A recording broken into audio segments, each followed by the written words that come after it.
Terima kasih kembali saya ucapkan kepada rekan-rekan guru semua, karena pada kesempatan kali ini kembali memenuhi undangan saya dalam acara diseminasi penyebarkan pemahaman dan pengalaman penerapan budaya positif sebagai salah satu tugas saya pada program pendidikan guru penggerak.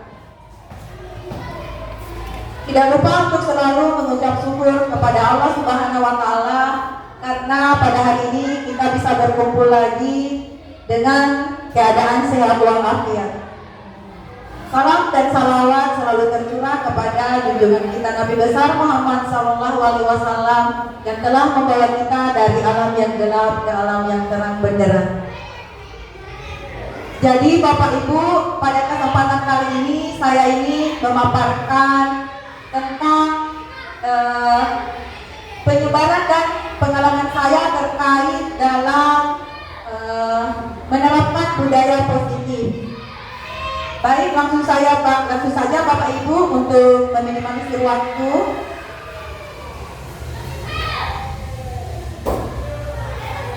Konsep budaya positif. Konsep budaya positif dimulai dari perubahan paradigma. Disiplin positif, nilai-nilai kebajikan, motivasi perilaku manusia, posisi kontrol guru, keyakinan kelas, kebutuhan dasar manusia, dan segitiga restitusi. Jadi ini yang akan kita bahas pada hari ini Bapak Ibu ya.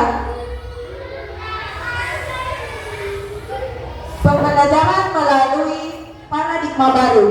Bapak Ibu pasti sudah sering mendengar kalimat paradigma baru. Biasa mendengar Bapak Ibu? Biasa. Nah, pembelajaran melalui paradigma baru yaitu pembelajaran yang berorientasi pada penguatan kompetensi dan pengembangan karakter yang sesuai dengan dimensi profil pelajar Pancasila. Nah, ini sesuai dengan kurikulum yang saat ini kita gunakan, kurikulum Merdeka.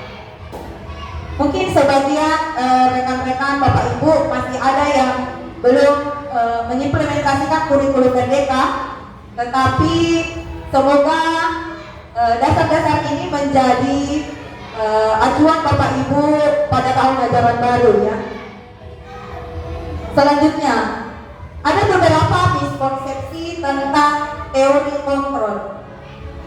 Menurut Dr. William Yasser, melalui choice teorinya, meluruskan beberapa miskonsepsi tentang makna kontrol. Dan ada beberapa miskonsepsi yang selama ini mungkin kita lakukan.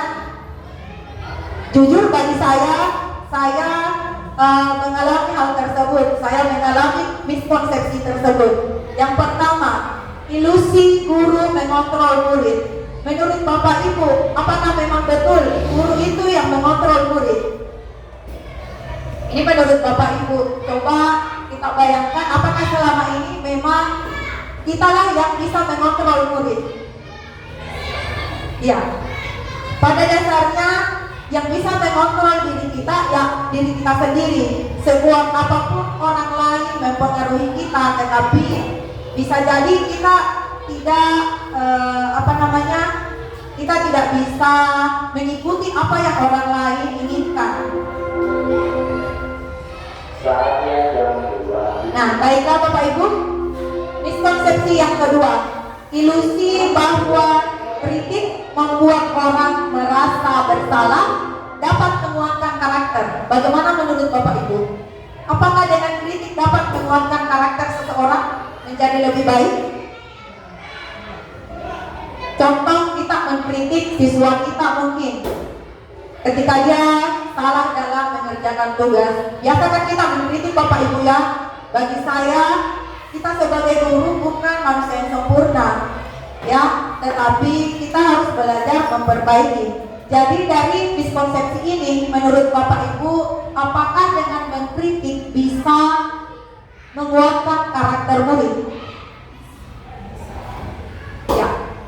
Kenapa disebut miskonsepsi? Karena dengan banyaknya banyaknya kritik kritik yang kita berikan justru itu akan melemahkan kepercayaan diri anak sebenarnya. Mereka akan menjadi menahan untuk berkreasi.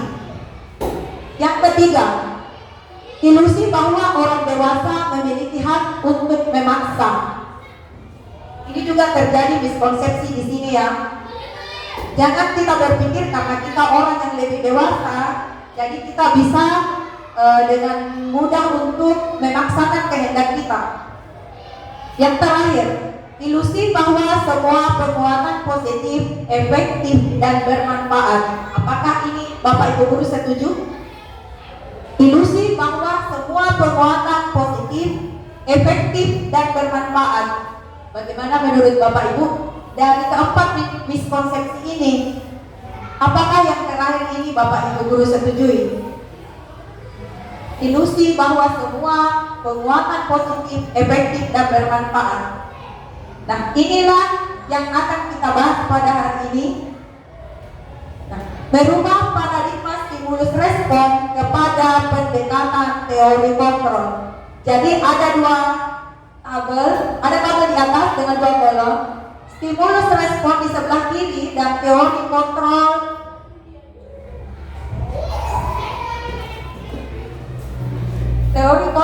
di sebelah kanan. Ini ada dua perbandingan Bapak Ibu. Pada stimulus respon kita mengambil contoh saja ya.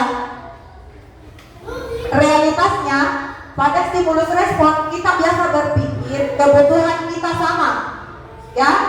Tetapi pada teori kontrol kita bisa berpikir atau memiliki pandangan jika kita berbeda. Yang kedua, semua orang melihat hal yang sama. Ini dilihat dari stimulus responnya. Tetapi ketika melihat dari sudut pandang teori kontrol, setiap orang memiliki gambaran yang berbeda. Jadi tidak semua orang memiliki pandangan yang sama. Kita selalu berpikir positif jika terjadi sesuatu.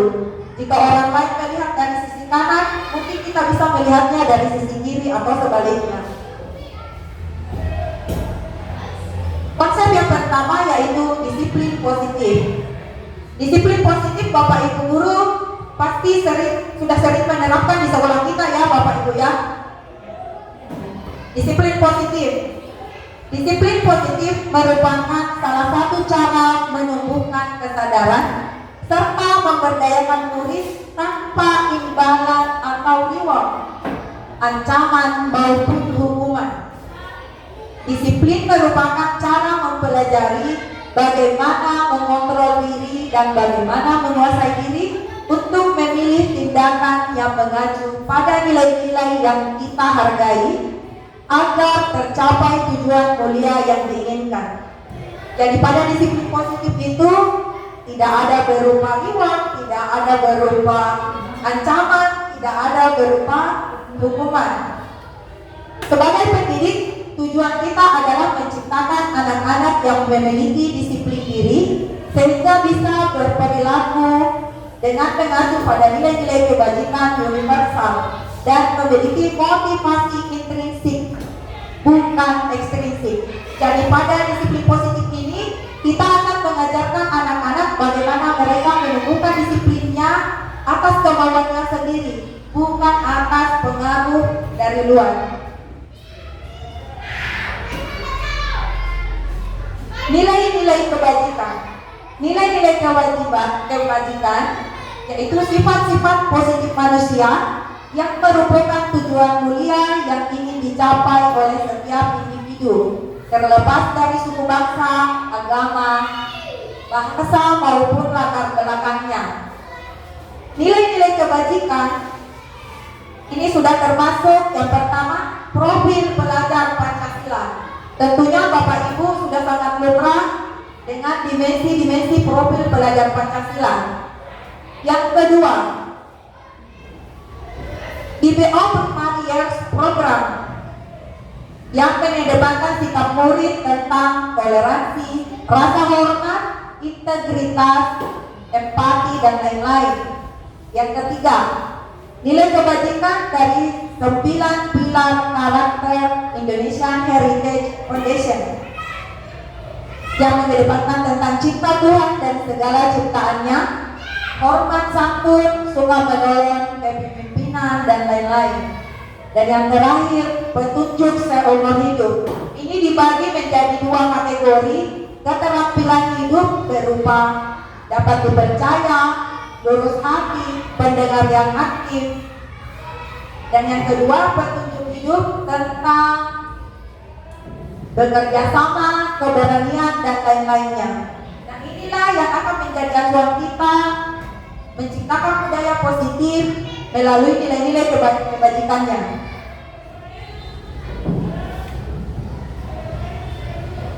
Teori motivasi perilaku manusia. Ini konsep berikutnya Bapak Ibu ya. Ada 3 motivasi perilaku manusia yang mempengaruhi kita. Yang pertama, motivasi karena untuk menghindari ketidaknyamanan atau hukuman.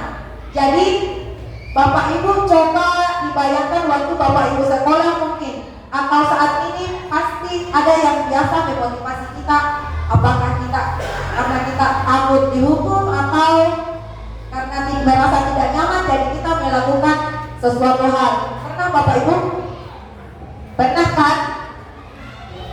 Nah, yang kedua, motivasi karena ingin mendapatkan imbalan atau penghargaan dari orang lain. Nah, ada biasa yang melakukan segala sesuatu karena ingin mendapat pujian biasanya. Anak-anak kan biasa begitu. Ketika sering dipuji-puji, jangan sampai anak-anaknya melakukan sesuatu karena motivasi ini. Nah, yang terakhir, motivasi untuk menjadi orang yang mereka inginkan dan menghargai diri sendiri dengan nilai-nilai yang mereka percaya. Nah, ini yang mau kita tumbuh kembangkan di kelas dan di sekolah kita Bapak Ibu.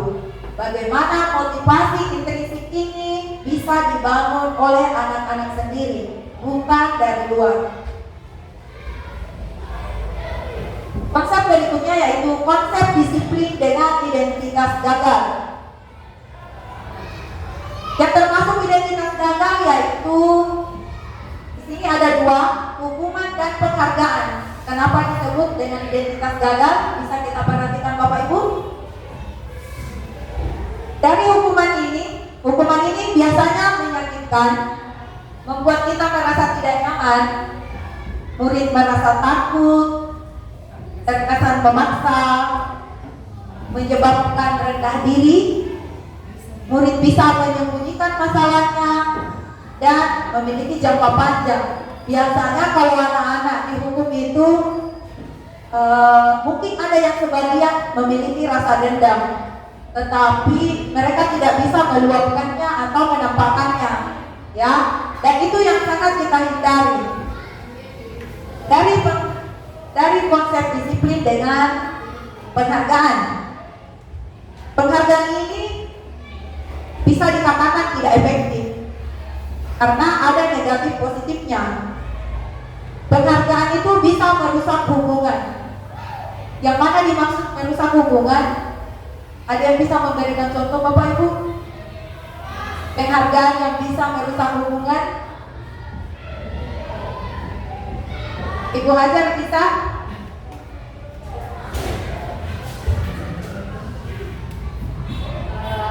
Assalamualaikum warahmatullahi wabarakatuh. Terima kasih atas semuanya. Mungkin penghargaan merusak ini yang setahu menurut saya Bapak A dan B, ya, tapi contek. Ternyata yang nilainya bagus itu A, padahal yang punya pikiran dan apa itu si B. Mungkin gurunya yang beri penghargaan A, sehingga si B merasa kenapa dia itu begini padahal saya yang berpikir yang begini ya. Terima kasih. Ya, terima kasih Ibu Hajar. Ada yang lain?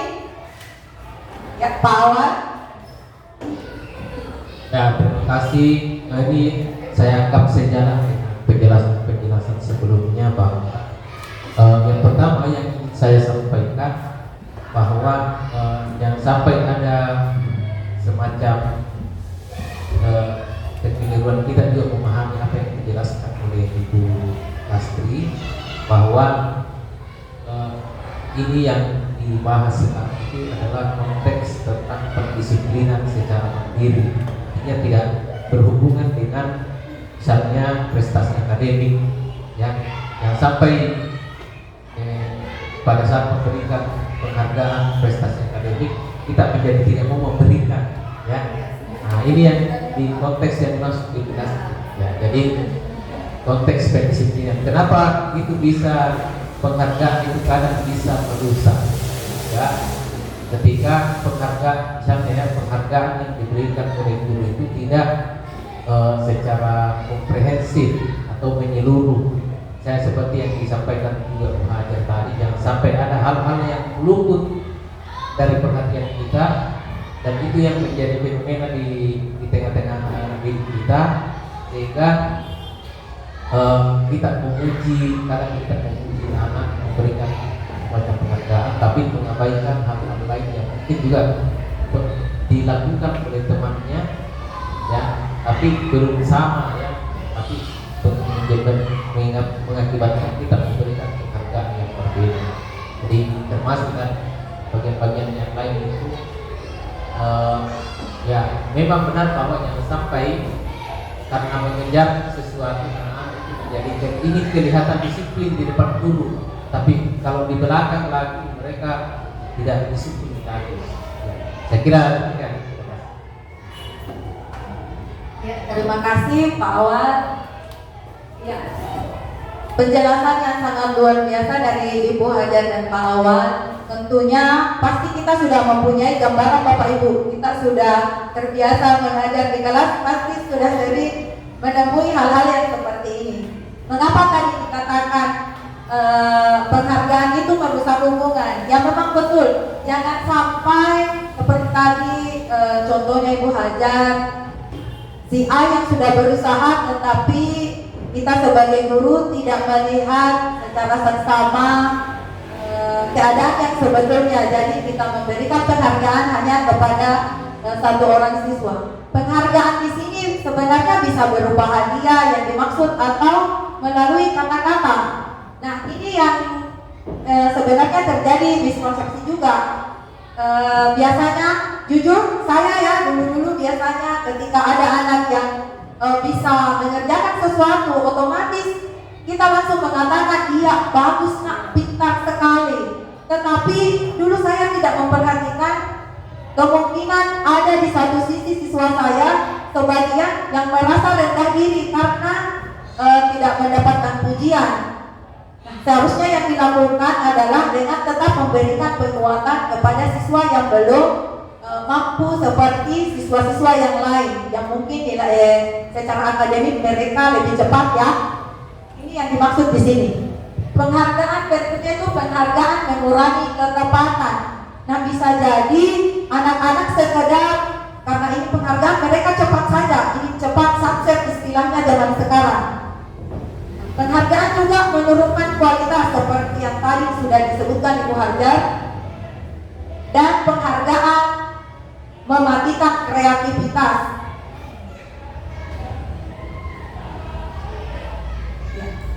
Konsep disiplin dengan identitas sukses. Di sini ada konsekuensi dan restitusi. Bapak Ibu pasti biasa memberikan konsekuensi kepada anak-anak murid Bapak Ibu di kelas, ya. Ini masih termasuk identitas sukses. Konsekuensi biasanya terjadi atau dilakukan ketika ada kesepakatan yang sudah kita sepakati sebelumnya, atau istilahnya ada peraturan-peraturan yang kita ciptakan di dalam kelas. Konsekuensi itu penguatannya jangka pendek, memerlukan monitoring.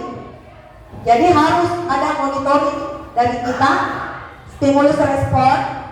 Murid bisa menghormati peraturan karena adanya konsekuensi. Terus yang terakhir, kehilangan waktu untuk merenungi kesalahan.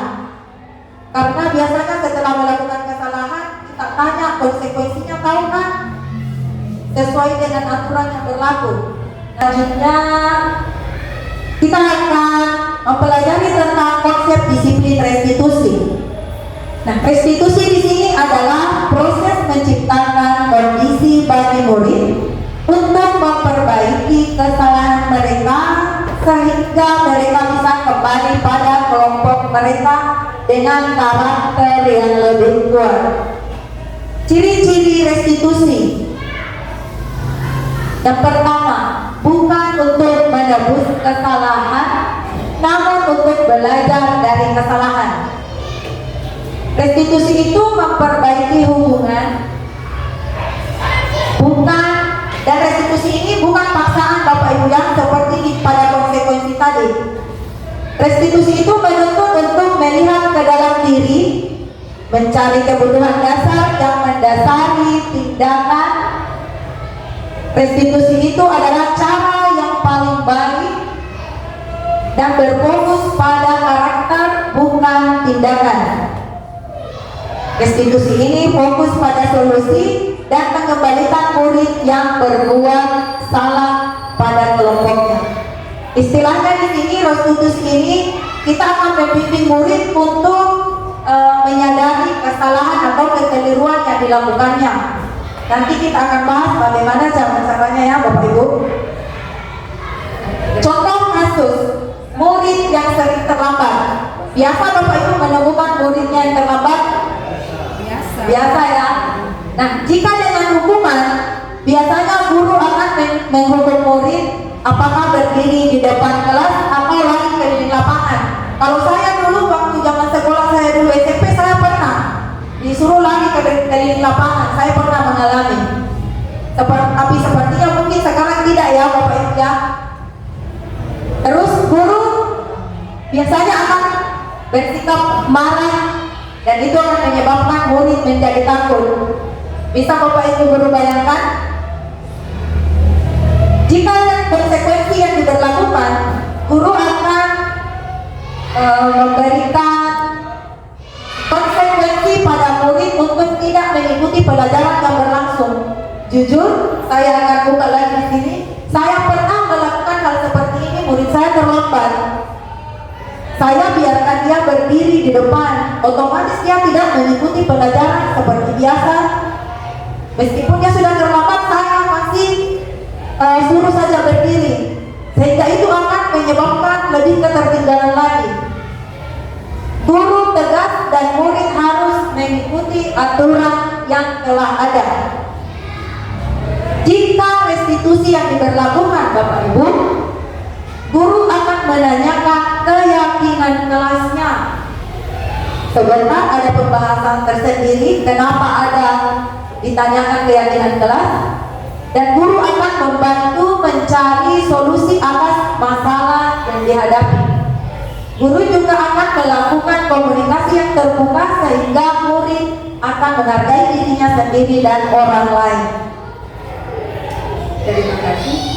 Mengapa keyakinan kelas Bapak Ibu? Tadi pada restitusi pertama menanyakan keyakinan kelas. Mengapa keyakinan kelas? Mengapa tidak peraturan kelas saja? Mengapa adanya keyakinan kelas penting untuk terbentuknya sebuah budaya positif? Nah, ini penjelasannya Bapak Ibu. Karena keyakinan kelas akan lebih memotivasi seseorang dari dalam. Motivasi intrinsiknya Bapak Ibu. Seseorang akan lebih tergerak dan bersemangat untuk menjalankan keyakinannya daripada hanya sekedar mengikuti serangkaian peraturan tertulis sebagai landasan dalam memecahkan konflik dan permasalahan di dalam sebuah sekolah atau kelas. Pembentukan keyakinan sekolah atau kelas. Keyakinan kelas itu bersifat abstrak, tidak terlalu, maaf ya Bapak Ibu ya, tidak terlalu banyak agar mudah diingat, apalagi mungkin untuk anak-anak usia di kelas 1, 2, dan 3 bersedia melakukan peninjauan keyakinan kelas berupa pertanyaan yang universal dapat diterapkan di kelas. Kemudian dibuat dalam bentuk kalimat positif. Yang terakhir, semua warga kelas ikut berkontribusi dalam penyusunan dan pembuatannya. Jadi keyakinan kelas ini akan tercipta melalui hasil diskusi seluruh warga di kelas kita. Jadi muridnya kita libatkan Bapak Ibu untuk merencanakan dan menyusun keyakinan kelas. Ini beberapa contoh prosedur pembentukan kelas di kelas saya Bapak Ibu. Ini khusus di kelas 2. Yang pertama, memberikan pemahaman pembuatan keyakinan kelas. Di sini kita bisa menyampaikan kepada murid seperti apa itu keyakinan kelas, mengapa harus dibuat. Jadi kita berikan pemahaman kepada murid-murid kita. Yang berikutnya, menyusun keyakinan kelas dengan meminta pendapat murid. Jadi kita bisa memberikan pertanyaan pemantik kepada murid-murid kita, dan kita sebagai guru bisa memandu sehingga mereka bisa membuat atau memberikan ide tentang keyakinan kelas apa yang harus mereka buat di kelasnya. Berikutnya, yang terakhir yaitu membuat keyakinan kelas. Setelah disusun, setelah ada kesepakatan tentang keyakinan kelas apa saja yang harus kita buat di kelas, kita akan susun bersama-sama bersama siswa dan ditempelkan di kelas kita. Nah, seperti ini Bapak Ibu contoh keyakinan kelas yang ada di kelas saya. Tadi sudah dijelaskan menggunakan kalimat positif. Contohnya, mohon maaf Bapak Ibu yang mungkin tidak terlalu terarah ya. Yang pertama itu hadir tepat waktu.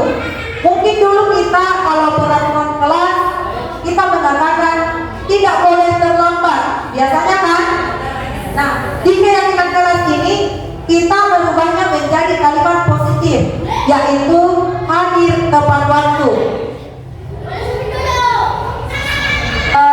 Yang berikutnya, mengerjakan tugas piket sesuai jadwal. Ya, ini bagi keyakinan kelas yang telah disusun di kelas saya, yang telah disepakati. Mendengarkan guru berbicara. Kenapa saya dan anak-anak menyepakati ini? Karena biasanya anak-anak di kelas rendah itu kan ribut, ya. Mereka biasanya ribut dari sana dari sini. Ibu gurunya sementara menjelaskan, jadi saya pandu bagaimana sehingga terciptalah keyakinan kelas mendengarkan guru berbicara. Makan pada saat istirahat. Mungkin dulu saya biasa menuliskan di kelas saya tidak boleh makan di dalam kelas. Itu yang saya lakukan, ya. Sekarang saya ubah kalimatnya, makan pada saat jam istirahat. Jadi ini kita ubah ke dalam kalimat positif Bapak Ibu. Maaf. Ini saya tidak lihat. Mengerjakan tugas tepat waktu. Jadi ada keyakinan yang kami ciptakan di kelas 2 itu bagaimana anak-anak bisa mengusahakan mereka menyelesaikan tugas-tugas sesuai tepat waktu. Karena melihat kondisi selama ini di kelas saya, anak-anak biasa sudah sampai jam istirahat mereka masih tidak selesai mengerjakan tugasnya. Mungkin Bapak Ibu di sini ada yang mengalami hal yang sama seperti saya. Makanya saya menggabungkan hal ini menjadi keyakinan kelas dengan kesepakatan anak-anak. Yang berikutnya, membawa buku dan alat tulis. Kenapa saya angkat ini juga? Karena beberapa murid saya itu biasa, ibu guru saya lupa bawa pensil. Ibu guru saya tidak bawa buku mata pelajaran ini. Jadi saya ingin dari keyakinan kelas ini murid-murid saya belajar bagaimana mereka bertanggung jawab atas dirinya, menyiapkan buku-buku dan perlengkapan sekolahnya di rumah sebelum berangkat ke sekolah. Yang berikutnya, saling menghargai dan menyayangi. Ya, melihat kondisi sekarang, biasanya anak-anak sering bertengkar. Sebenarnya mereka bertengkarnya hal-hal yang receh sebenarnya. Tapi di sini lagi saya angkat kembali menjadi keyakinan kelas atas kesadarannya anak-anak sendiri. Mereka ingin belajar menciptakan lingkungan kelasnya yang aman dan nyaman. Yang terakhir yaitu menjaga fasilitas sekolah. Kalau dulu di peraturan kelas yang saya buat dilarang mencoret-coret meja, tembok dan sebagainya. Sekarang saya rubah menjadi kalimat positif, menjaga fasilitas sekolah. Nah, konsep berikutnya yaitu kebutuhan dasar manusia. Ada 5 kebutuhan dasar manusia. Kebutuhan dasar manusia yaitu upaya terbaik yang dilakukan oleh manusia untuk mendapatkan apa yang diinginkan dan mempertahankan kehidupan. Ini Bapak Ibu contoh 5 kebutuhan dasar manusia. Jadi biasanya anak-anak itu berperilaku negatif karena ada kebutuhan dasar yang tidak terpenuhi dalam diri mereka. Yang pertama, kebutuhan bertahan hidup, yaitu kebutuhan yang bersifat fisiologis untuk bertahan hidup, misalnya kesehatan, rumah, dan makan, termasuk kebutuhan untuk tetap bertahan hidup ya Bapak Ibu. Nah, berhubungan dengan kebutuhan bertahan hidup tadi, apakah Bapak Ibu biasa melihat murid yang biasa mengambil makanan temannya? Biasa Bapak Ibu? Sering ya? Biasa ada yang langsung mengambil atau meminta makanan. Nah, kalau kita lihat Bapak Ibu, mereka itu sebenarnya tidak berbuat apa ya? Ya, mereka sebenarnya itu ingin memenuhi kebutuhan hidupnya, bertahan hidup. Karena mungkin mereka lapar. Bisa jadi mereka di rumah itu belum sarapan, atau kita tidak tahu apakah kondisi tempat tinggalnya atau orang tuanya seperti apa. Iya, atau apakah mereka tidak memiliki uang jajan. Nah, itu mereka sedang berusaha untuk memenuhi kebutuhan bertahan hidup. Karena anak-anak kan biasa langsung mengambil makanan-makanan temannya. Jadi dari situ biasa timbullah masalah, bertengkar. Yang berikutnya, kebutuhan dasar kasih sayang dan rasa diterima.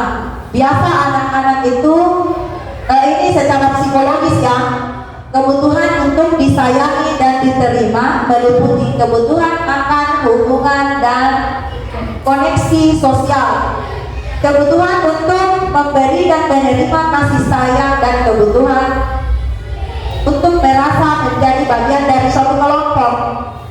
Biasanya ini juga biasa sering terjadi sama anak-anak kita. Ada yang merasa dikucilkan, mungkin merasa tidak mendapatkan kasih sayang dari keluarga di rumah. Dia sering melakukan kesalahan-kesalahan di sekolah hanya untuk ingin mendapatkan teguran dari bapak ibu gurunya. Dia ingin diperhatikan, mungkin bapak ibu pasti pernah kan? Iya, perhatian. Nah, mereka ingin sedang memenuhi kebutuhan kasih sayangnya, itu yang mereka tidak dapatkan. Ya, ada siswa yang seperti itu Bapak Ibu? Ada, siapa kira-kira? Ada ya? Pasti ada, karena kondisi latar belakang murid kita kan berbeda-beda. Kebutuhan dasar yang ketiga yaitu penguasaan dengan kekuatan untuk mencapai sesuatu. Nah, ada anak-anak yang selalu memang ingin tampil, ya? Ya, dia selalu ingin tampil. Memang anaknya kompeten. Ada memang anak-anak yang seperti itu. Yang keempat, kebutuhan dasar kebebasan. kebutuhan akan kemandirian, otonomi, memiliki pilihan, dan mampu mengendalikan arah hidup seseorang. Jadi biasanya dia kayak semacam apa ya? Dia bisa memimpin teman-temannya. Dan yang terakhir, kebutuhan tentang kesenangan. Dia hanya ingin mencari kesenangan saja. Kebutuhan untuk mencari kesenangan, bermain dan tertawa. Bayangkan hidup tanpa kenikmatan apapun, betapa menyedihkannya ya. Nah, terkait kebutuhan dasar yang kelima Bapak Ibu, pernahkah Bapak Ibu melihat contoh seperti ini? Mereka melakukan sesuatu hanya dengan ingin mendapatkan kesenangan. Misalnya, kalau saya contohnya Bapak Ibu, ada satu orang anak yang suka mengganggu temannya, entahlah itu dia mengambil bukunya, mengambil pulpennya, pensilnya, dan siswa yang diambil pensilnya ini pasti menangis. Nah, saya tanya, kenapa? Saya suka ibu guru, saya suka lihat dia menangis. Nah, ini dia sedang memenuhi kebutuhan dasarnya tentang kesenangan. Dia senang lihat temannya menangis. Ada kan Bapak Ibu pernah melihat seperti itu? Kalau saya biasa. Iya. Biasa juga kayak itu mengambil makanannya. Dia suka karena temannya langsung marah. Dia suka dulu karena langsung marah-marah.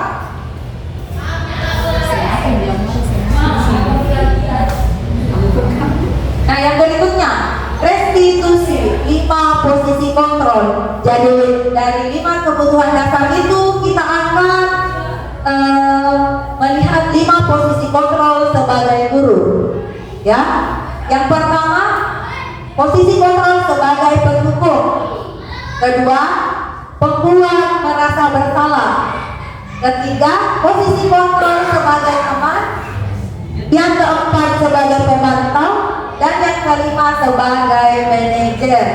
Jadi ada 5 posisi kontrol sebagai guru. Bapak Ibu biasanya posisi kontrolnya di mana Bapak Ibu? Pak Wahyu, posisi kontrolnya di mana? Selama ini yang digunakan posisi kontrol apa? Pemantau. Iya. Kalau saya jujur pernah sebagai penghubung, Bapak Ibu. Yang lain bagaimana? Apa membuat merasa bersalah? Saya justru sering. Sedikit-sedikit saya bilang, apa kamu tidak kasihan sama ibu guru? Apa kamu tidak ingat orang tuamu di rumah? Itu adalah contoh pembuat merasa bersalah. Kalau penghukum, saya jujur saya pernah melakukannya. Tapi setelah masuk di pendidikan guru penggerak, pola pikir saya berubah. Terus terang, saya merasa bersalah sebenarnya, ya. Tetapi biasanya itu karena kondisi yang menyebabkan kita seperti itu. Nah, contoh murid penerapan 5 posisi kontrol. Contoh penerapan 5 posisi kontrol Bapak Ibu ya, sebagai pendukung.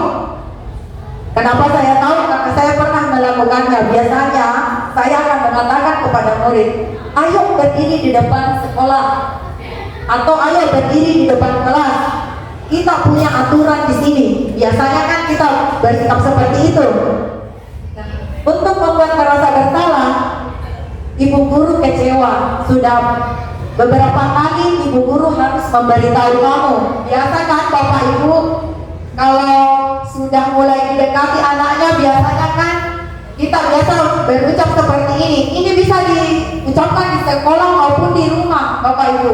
Biasa kan kalau dinasehati murid atau anak di rumah. Nah, sebagai teman contohnya, ayolah lakukan piket kelasnya. Ibu guru pasti bangga.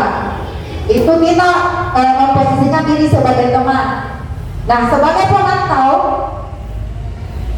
kita biasanya mengucapkan, kamu tahu kan apa konsekuensi karena tidak piket kelas? Biasanya kan kita pemantau, kita lihat dan ditanyakan seperti itu. Nah, pada posisi manajer, kita biasanya akan mengucapkan, apakah kalau tahu kesalahan yang dilakukan apa yang harus dilakukan agar tidak terulang lagi? Tentunya dengan nada lemah lembut Bapak Ibu. Kira-kira dari kelima posisi kontrol di atas, manakah posisi kontrol yang terbaik menurut Bapak Ibu? Posisi apa Pak Wahyu?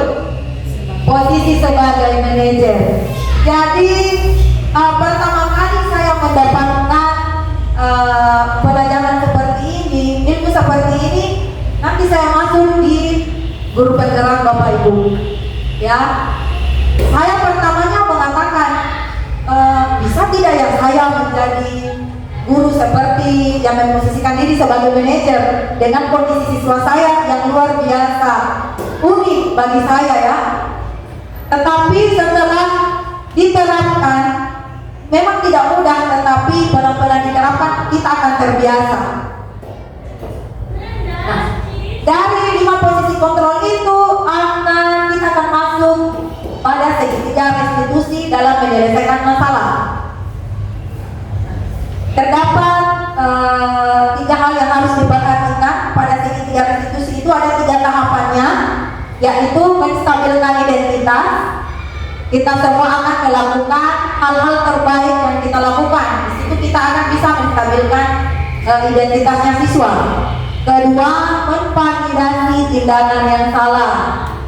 Ketiga, menanyakan keyakinan. Keyakinan di sini yaitu menanyakan kembali keyakinan kelasnya Bapak Ibu.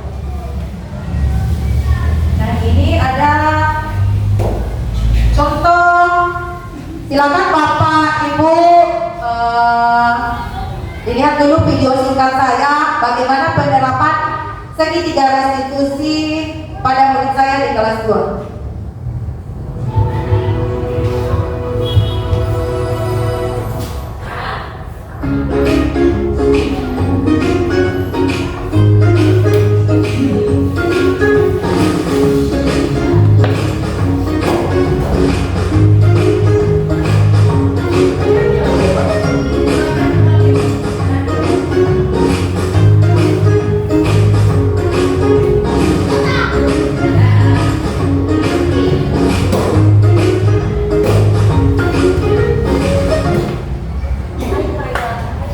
Kedengaran tidak Bapak Ibu? Sedikit. Suaranya kayaknya memang berisik ya.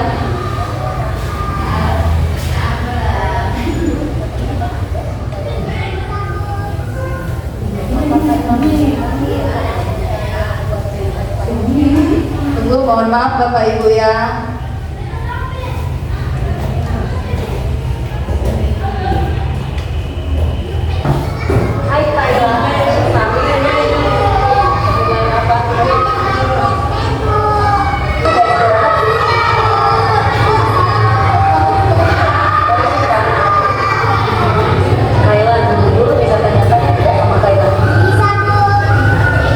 Apakah Ila masih ingat kesalahan yang Ila buat hari ini?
segitiga restitusi di kelas saya ketika seorang siswa lupa membawa bukunya. Jadi tadi saya harap Bapak Ibu sudah bisa melihat bagaimana menstabilkan identitas, yaitu dengan menyampaikan kepada murid bahwa setiap orang bisa saja membuat kesalahan, tetapi bagaimana kita sampaikan lagi kepada murid untuk tidak melakukan kesalahan lagi.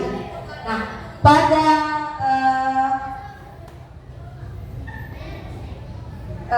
apalagi yang kedua tadi, yang kedua adalah validasi tindakan yang salah. Jadi di sini kita menanyakan kepada murid kenapa sampai dia bisa melakukan kesalahan tersebut, apa yang mendasari. Contohnya tadi karena dia lupa bawa buku, ternyata dia keasikan nonton, akhirnya ketiduran dan terlambat ke sekolah. Ya, jadi dia lupa mempersiapkan bukunya. Dan yang terakhir yaitu menanyakan keyakinan.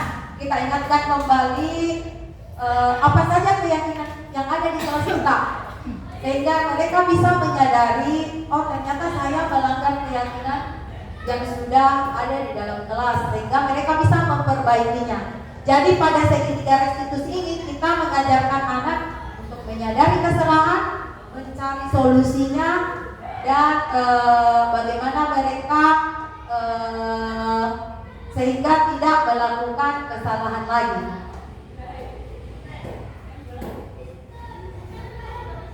Baiklah Bapak Ibu, apakah ada yang ditanyakan atau langsung saya tutup?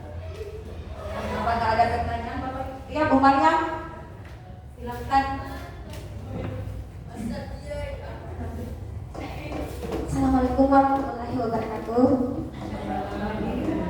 Berdiri Terima kasih Bu. Saya tanyakan di sini setelah saya menonton video tadi tentang segitiga restitusi, yang saya di sini tanyakan Bu, bila segitiga restitusi itu tidak berhasil atau di mana seperti yang Ibu tadi kayak katakan sudah membuat keyakinan kelasnya Bu, tapi siswanya masih berkagum, maksudnya di sini masih berulang-ulang. Iya, dengan orang yang sama. Jadi mohon Bu jelaskan bagaimana caranya atau langkah yang bisa Ibu lakukan sehingga anak tersebut tidak melakukan. Terima kasih. Oke, terima kasih pertanyaannya Ibu Maryam. Tadi Bu Maryam menanyakan bagaimana jika kita sudah melakukan restitusi kepada murid, tetapi murid tersebut selalu melakukan kesalahan yang berulang terus menerus. Jadi Bu Maryam berpikirnya restitusinya tidak berhasil. Nah, apa yang akan dilakukan? Ini menurut pandangan saya, Bu Maryam ya, Bapak Ibu sekalian. Kalau saya mungkin setelah melakukan segitiga restitusi berkali-kali, langkah yang saya akan lakukan akan meminta pandangan kepada pimpinan, yaitu kepala sekolah terkait permasalahan ini, ya. Karena selama masih bisa diselesaikan dalam kelas, saya akan selesaikan. Tetapi kalau melihat pertanyaannya Ibu Maryam tadi, siswa kan memang ada biasa siswa yang memang itu terus yang melakukan kesalahan, pelanggaran. Jadi kita juga pasti, masa sih kita harus merestitusi setiap kali berbuat salah, restitusi dan restitusi lagi. Nah, kalau menurut saya langkah yang akan saya lakukan, saya akan berkoordinasi dengan kepala sekolah. Jika ada arahan dari Bapak Kepala Sekolah, saya akan lakukan sesuai arahan tersebut. Dan langkah terakhir mungkin yang akan saya lakukan, saya akan menghubungi orang tua murid tersebut. Saya akan membicarakan secara personal dulu dengan orang tuanya. Jika masih tidak bisa, saya akan kembali melibatkan kepala sekolah tentunya. Langkah apa yang seharusnya saya akan ambil? Ya. Demikian jawaban saya Bu Maryam, semoga bisa menjawab sedikit pertanyaan dari Ibu. Jadi Bapak Ibu, baiklah Bapak Ibu, demikianlah diseminasi tentang budaya positif sebagai tugas saya sebagai calon guru penggerak angkatan 10. Kesimpulannya pada hari ini yaitu bahwa melalui budaya positif kita bisa menumbuhkan karakter anak, di mana murid kita bisa belajar bertanggung jawab dimulai dari keyakinan kelas.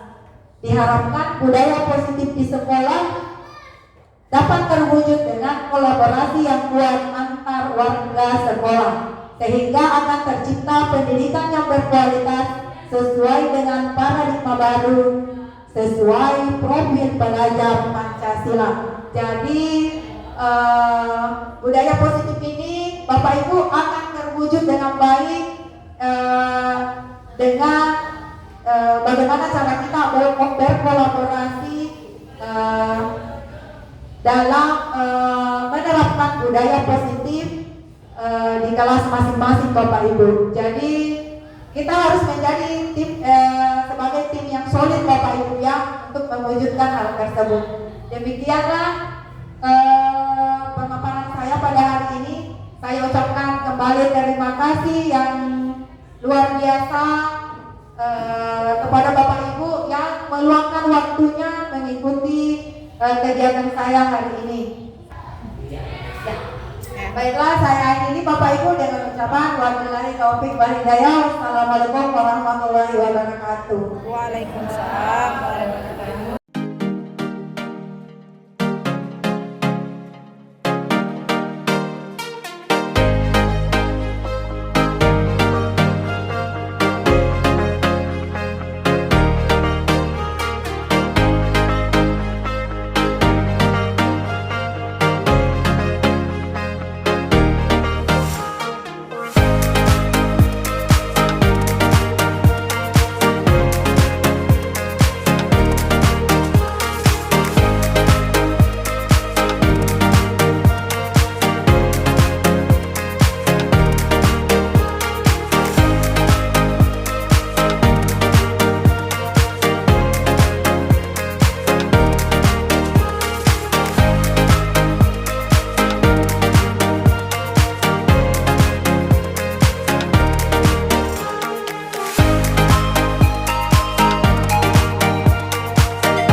yang kita percayai dan bisa kita lakukan sesuai dengan kemauan dan diri masing-masing.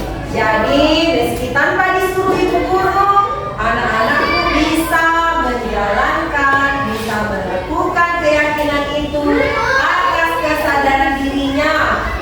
Karena anak-anakku pasti akan tahu apa yang dilakukan atas kemauan diri kita akan berdampak baik bagi diri kita ke depannya, bukan hanya berdampak sesaat, oke? Jadi itu namanya keyakinan kelasnya.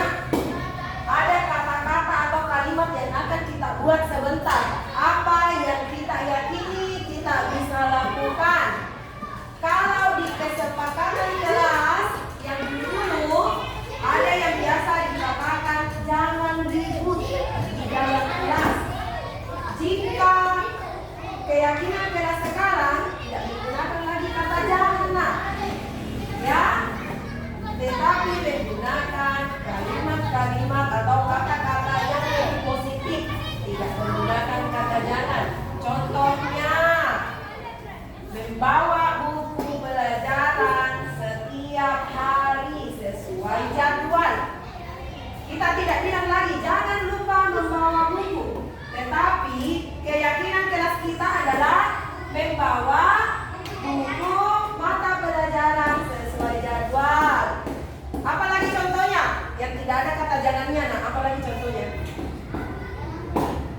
tidak menggunakan kata jangan, apalagi kira-kira sampai bisa. Ada di dua tadi kawan. Rancangan keyakinan kelas. Yang pertama,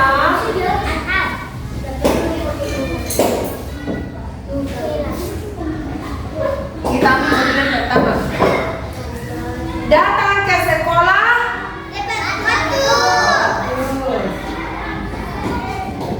Datang ke sekolah.